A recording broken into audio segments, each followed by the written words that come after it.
Hey all, welcome to Circle of Tone, and today we have the mighty Queen. So I know a lot of people know the basics about Queen's sound and the famous Red Special, but do you really know the little intricate things about Brian May's tone and why it's practically impossible to recreate? So I give it my best shot.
And we're back.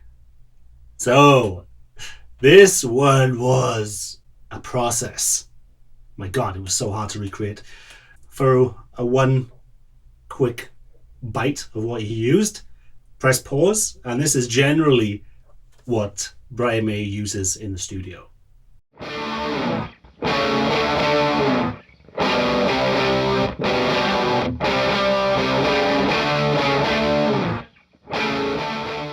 So, what did I use to get that tone?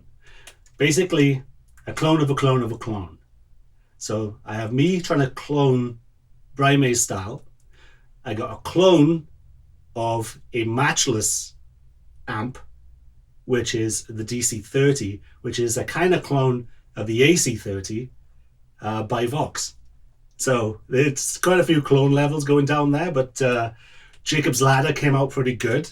I really liked my tone, but there is something that you cannot recreate unless you have it, and that is his Red Special guitar. What the problem is with that is when he uses his classic rhythm setting, it's not actually, one pickup. He actually uses the middle pickup in with the bridge pickup. So it kind of makes a virtual humbucker, but it's different because the separation, you get the thick, gloopy, roomy mid position, along with the tight, high end and life of the bridge pickup. These are single coil pickups. But then I made a mistake of where I'm gonna have to wire it a weird way with another middle pickup. So I just thought, what am I gonna do to recreate that? And my signature pickup is a very treble, a very responsive, a very airy, lots of pick attack clarity. That's what I was going for. So what I did, I counted that, it's a low output pickup, as the bridge pickup. And then for the thicker, gloopier mid place pickup, I used a vintage Dirty Fingers, which is one of the thickest, vibiest, high output bloated pickups that you can get, but it's still kind of tight. It's the Dirty Fingers is a ceramic pickup. It's kind of a contradiction because it is tight, but it's so thick. So tight and thick usually don't go hand in hand together, but in that case it does. So then I kind of, with the 2 takes between the 2 of them, I got the range, the range of the top and the bottom. But what is so beautiful about Brian May's tone is it's almost like there's 2 guitars playing, and one has one frequency spectrum and the other guitar has the rest, and it fills it up, but it's going at the same time. It's a beautiful sound, and it's really specifically his, and I congratulate him for that. It's his own thing, and that's what I'm trying to get. That's why I do these videos. I like to borrow from hundreds of people, and Brian May, to get his tone borrowed from a friend of his as a kid, like 17 years old, sneaking into bars. It was him that told him to use a Vox and a Rangemaster, which is a treble boost. And I got a few clones. I got the Electro Harmonics clone, and I've got this handmade one as well, which they serve me very well, especially for the solos. Let's have a look at the little secrets of Brian May. I mean, I put the list up there, but let's talk about it. There is a little tiny amplifier that you can see. There's actually 4 amplifiers involved in one guitar take. So he can play just one take, not multi-tracking on 4 amps, one guitar take, 4 microphones. One is miking up the main everything on 10 Vox AC30. Okay, that's the main one. And he's miking it up with a U47. So, it's only a $6,000 microphone. These easy things to recreate, right? So the main middle one, the meat of his sound, is a Red Special, the Vox AC30, miking up the old Bulldog silver bell speakers. I'll get into that later. And also with a Neumann U47. So that's the main, that's probably about 70% of his tone. And then on the left and the right, he has the same setup, but they're set to delay, and they're set to 2 different delays. So what that does is it gives you almost like, when you put a delay in front of an amp, it kind of mushes it up, even when you have it in the loop. So he didn't want that mushy thing going on. So he gets that separation by miking 2 different amps with 2 different delay settings. I believe one is 600 milliseconds and the other is 800 milliseconds. So we're getting down to the nitty gritty now. So that is called, generally it's called a wet and dry setup. And so you get the stereo field. That's why it sounds so lively and movable, and it always sounds like there's 2 people playing. Now, what else is the secret? You think that flangey effect is from the phase that you get from the 2 delays, and that is there a little bit, but he also used vintage MXR delays. And who would have vintage MXR rack delays to do recreations? Still hooked up. So, and I have the settings for that as well. If you look at the list, I have the exact settings that he used, taken from old video footage from him recording One Vision. So that's it. So we have the central meat. We have the 2 different delays on each side. So what's the 4th amp? The 4th amp is called the Deacy. And that is by the bass player of Queen, designed a little amplifier out of, I think it was from a car stereo. Brian May's description of his tone is he doesn't want something that's sweet. He wants something that's kind of coarse in amongst the beautiful, bloomy, cranked Vox. All of these amps are pushed with the Rangemaster, and that is another thing. Now he has it on his strap. He has these custom made, but you can't really recreate those old ones without the older components, in my opinion. So that's it. And he also uses this microphone live now instead of carrying around, priceless microphones. Unfortunately, a lot of the stuff that he used is unobtainium. The silver bell Bulldog speakers that were in those old Voxes, the old Celestions, are priceless. I tried to buy 2 of them for this recreation, and we are talking for ones which look like crap and have fixes on them and, you know, stains and the rest of it, we're talking $1,500 just for speakers. So I was like, so what I did was I copied his live setup. Here's a picture of his live speakers that he has in his cabinets of his AC30s. And here's a picture of mine. It's a circular tone. We don't mess around. We go deep. You know, I had to get all of my ducks in a row that I could without having, you know, priceless guitars, priceless microphones, priceless speakers, and all that good stuff. And there is something to be said about modern speakers, that the actual cones have to be made of slightly different materials.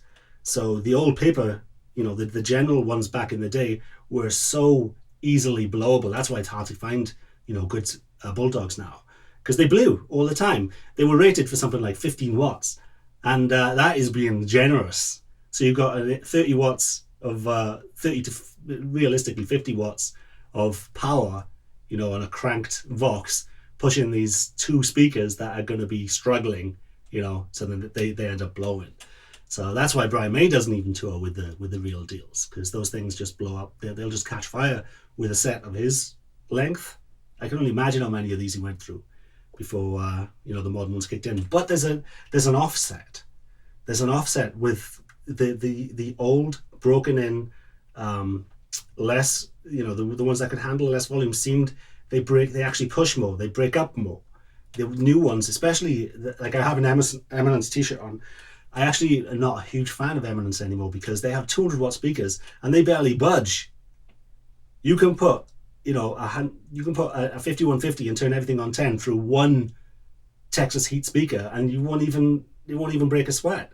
It's part of the pushing, get those speakers flapping, and that's what the classic Queen did. Why isn't Queen the later on recordings that he did? Why don't they have that special something? And that special something, in my opinion, digital aspects could be it. The speakers that are more robust, flatter, less chaos.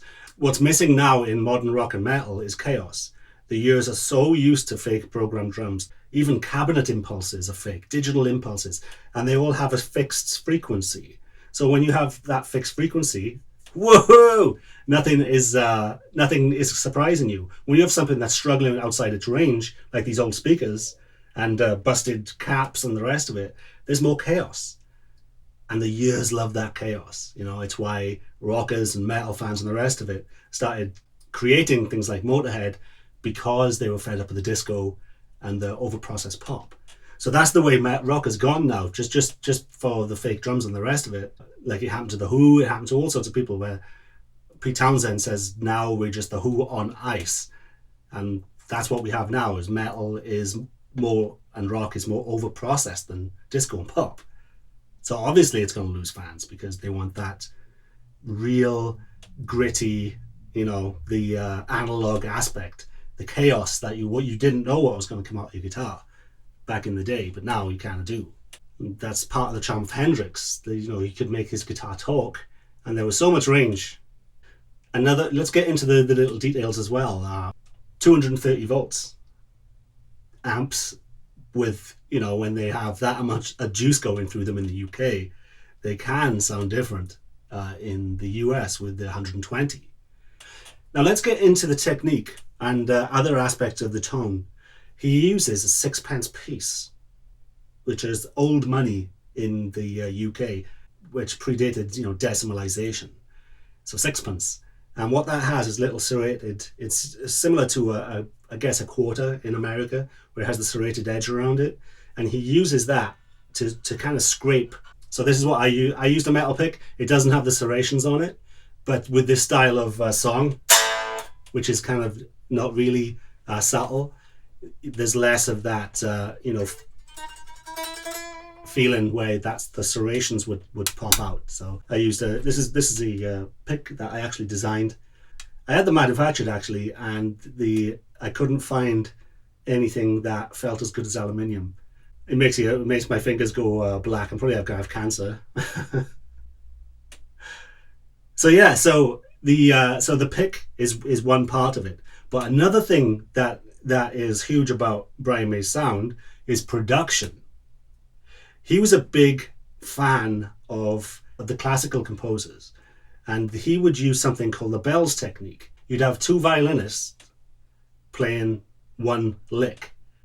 So if you have a note, da da da da da da da, he would do that with his guitars. So he'd record two tracks and of the same solo, and he would cut from one to the other on the mixer.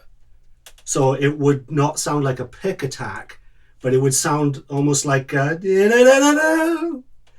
it would, because back then the fader would be doing it. It wouldn't be like instant, like as if you chopped it with digital stuff. So it would add this, again, chaos. You know, I'm talking about things that you expect. You expect a run of notes to go a certain way, but when you have two different people two different tracks playing it, that's the chaos. And it works so well. And that was an eye-opener for me. So I did that on this track at the end. So, you know, it's very exciting stuff.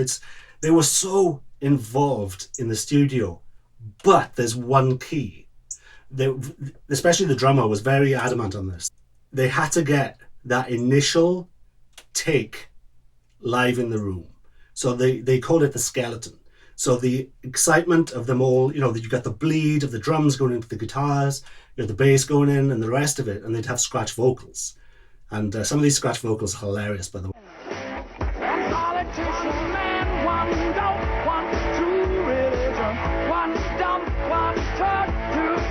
John Deacon. Yeah, yeah, yeah, yeah, yeah, yeah. Chicken feed, babe. One heart, one soul, one sex position, one flesh.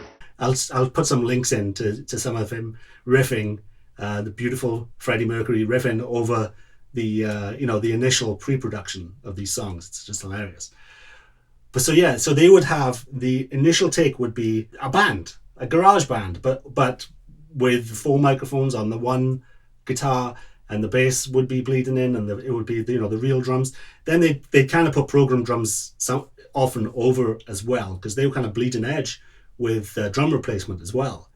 And the funny thing is, so they get the initial take, garage style, and then they would flesh out the skeleton. So that's when the you know, the things like the bells technique, all sorts of stereo play and very subtle things. If you really listen to Brian May's playing, when there's little runs in the background that you didn't even know were there. You thought they were part of the chords, but he's doing solo runs very subtly. And, you know, so that's the kind of the zazz that they put on top of it. So you get that band together. It's very, and INXS did the same thing, which was interesting.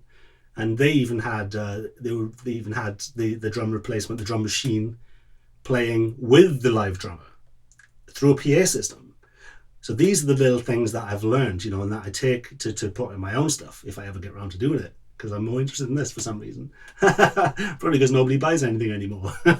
So let's talk about the guitar. I left the guitar to last because it's so overdone in Queen circles. I remember the first time I heard about the guitar being special was I was a teenager, I think, in the UK, maybe a bit older, and I saw a headline which was taking the piss out of Brian May, saying he wanted to insure his guitar for $1 million. That, back then, $1 million was insane. And how underpriced is that now? I mean, it's obviously $1 million guitar because of the history behind it. Him and his dad made it when he was a teenager, and when I say made it, we're talking winding his own pickups. And the pickups ended up failing. I believe they had ground issues. So they ended up buying the old, what are they called? Something Sonic. The neck was actually, the neck part of it was actually made out of mahogany. And the most of the guitar was actually oak. The body was 2 layers of blockboard, of this oak blockboard. And then he put a mahogany veneer over the top of it, thin veneer. So it's a hodgepodge. And he actually practically invented alternate wirings, you know. He even, at one point, because there used to be a hole in his old pick guard, and people were like, what was that? What used to be in that hole? I think it was covered with tape or something. And he actually had a Vox distortion built into the guitar. but he knows from, after using it for a while, everybody knows pedals don't really sound as good as natural, power tubes saturated. So, and the preamp tubes. So he took that out, and they ended up, tidying up you can't see the holes anymore because it's all it's been customized slowly over the years. So the fretboard was made of oak, and he painted it black to look like ebony. So that just about does it for the Queen video. I enjoyed it. This was lots of research, lots of fun, lots of help from the Circle of Tone Facebook group. There's a group, it's over 1,000 strong. If you want to join the inner circle, just search for Circle of Tone in Facebook, and share your music, ask for any recording advice, and also give me advice, because there's a lot of interaction between us all, and I found out some good stuff. We discussed Rammstein, Black Sabbath. Black Sabbath is up next, so we're going to go to the birth of heavy metal.